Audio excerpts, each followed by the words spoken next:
La sortie du pays de l'AES a été annoncée il y a quelques mois.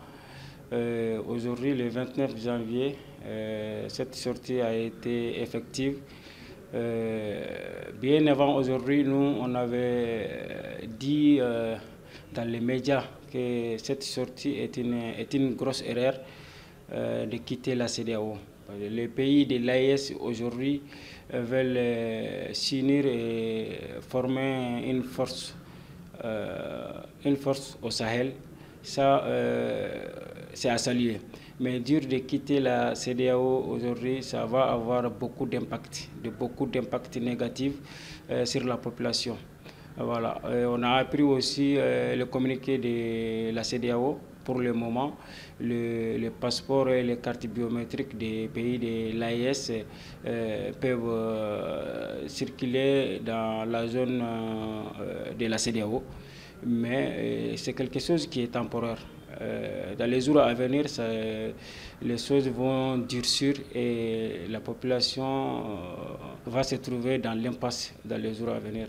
Donc ce qui se passe, c'est déjà acté par nos autorités. Et nous, en tant que citoyens, nous ne pouvons qu'observer, même si l'approche, à notre avis, ça devrait être là-dedans et faire changer.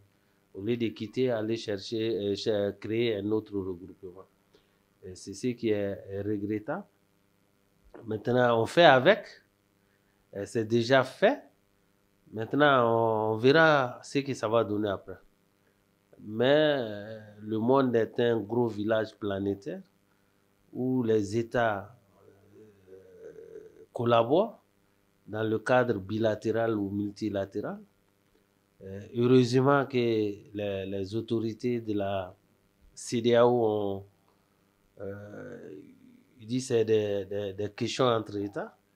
Et donc, si ça n'affecte pas l'intégration entre les peuples, ça sera une bonne chose. Mais le risque, c'est que de leur désaccord entre États, que ça ne soit pas, que ça n'impacte pas beaucoup les relations entre les peuples. C'est ce qui est plus important à mon avis. À la longue, il y aura un grand regroupement encore, au-delà même de CEDEAO, parce que nos pères fondateurs ont toujours appelé à l'unité de l'Afrique.